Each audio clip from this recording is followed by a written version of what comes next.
네, 오늘 뚜렷한 강세 움직임 나타내고 있습니다. 멀리서 보겠습니다. 큰 그림 그리면서 또 시장이 현재 놓여 있는 위치, 중요한 점들 놓치는 건 없는지 이야기 나눠보겠습니다. 토마토 투자클럽 이재필 전문가입니다. 안녕하세요. 예, 안녕하십니까? 네, 오늘 이야기 나눌 주제 보겠습니다.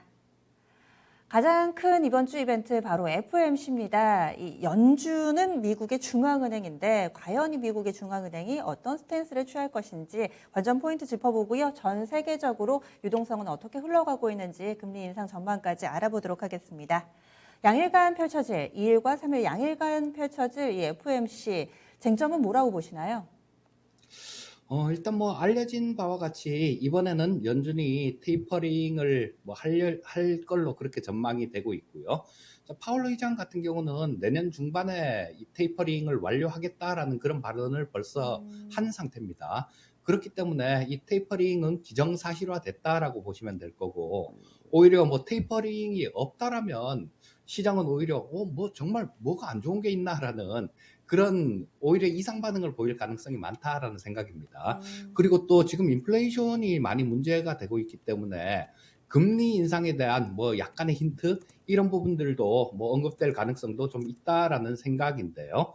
자, 뭐 인플레이션 위험에 따라서 연준의 그 행보가 좀 빨라질 가능성이 존재한다라고 보시면 될 것 같고요. 뭐 여기에 따라서 저 금리 인상 부분들도 일정 부분 우리가 예상하는 부분보다는 좀 빨라질 가능성도 있다라고 보는 게 맞을 것 같습니다. 네, 테이퍼링은 기정사실화돼 있는 거니까 한다고 했으니까 하는 게 좋은 거다. 만약에 안 했을 경우에는 시장에 안 좋은 영향을 미칠 것이고 하는 쪽으로 시나리오 예상하고 계시고 두 번째로는 금리 쪽 얘기를 해주셨는데 뭐 미국에서는 연내는 금리 인상 당연히 안 하겠죠. 내년에 이제 몇 번을 하는지 이것이 포인트인데 보면은 올해 우리나라에서는 지난 8월에 금리 인상이 있었고요. 또 10월만 하더라도 브라질, 러시아, 뉴질랜드도 금리 인상을 단행을 했습니다. 지금 전 세계적으로 분위기가 좀 인상하는 기조인 거죠.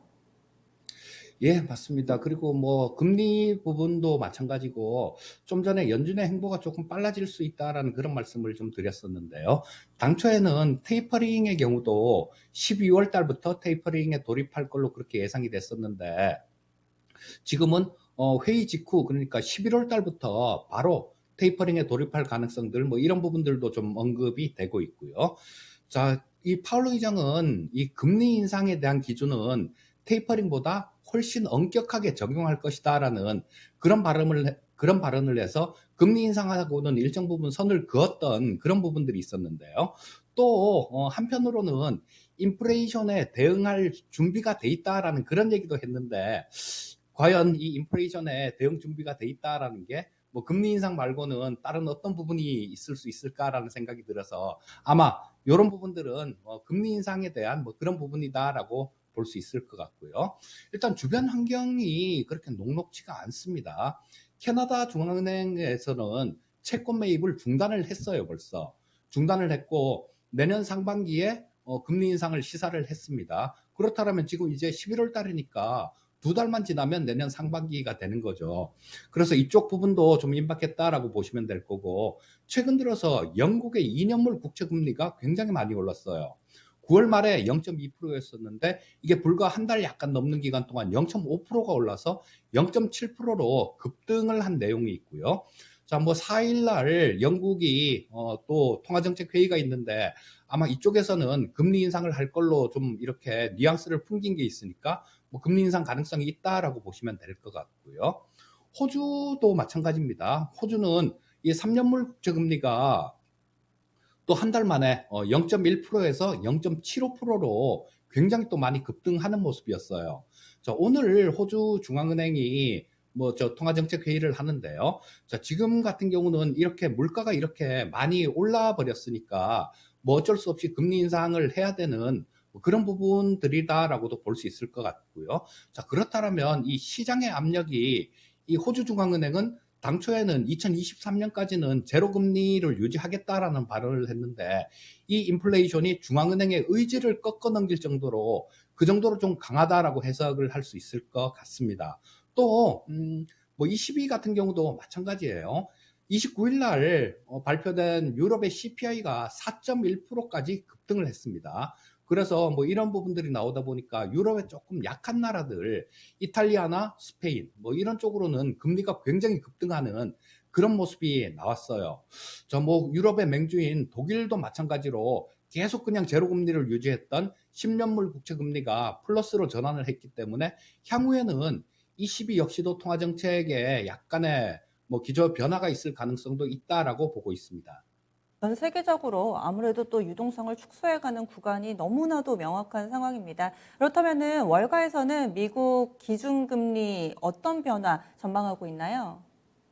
예, 뭐, 이 바다 건너, 뭐, 지구 반대편에 있는 제가 보는 것보다 이 월가 쪽에서 보고 있는 그런 부분들을 보는 게 좀 더 정확할 텐데요. 당초에는 골드만삭스 쪽에서는 2023년도에 금리 인상을 할 것이다라는 그런 전망을 했었는데요. 자, 지금 전망치가 좀 바뀌었습니다.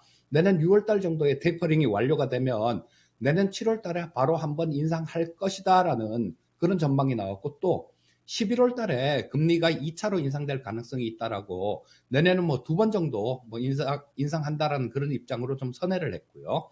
ING 베어링 쪽에서도 마찬가지입니다. 기존에는 이쪽에서는 내년에 금리 인상을 할 거다라는 그런 얘기를 하던 기관이었었는데요.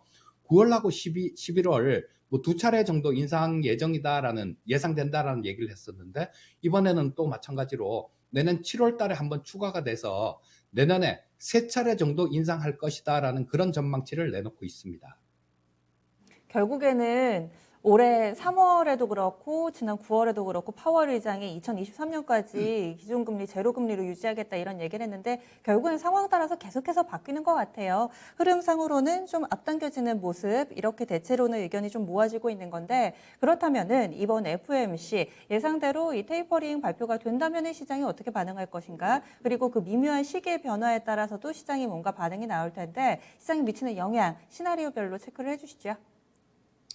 예, 일단 뭐 연준은 미국의 중앙은행이죠. 그래서 미국이 좀 미국 경제가 충격을 받을 만큼 그만큼 매파적이지는 않을 겁니다. 자, 그래서 이 제롬 파월 의장 같은 경우도 마찬가지일 거예요.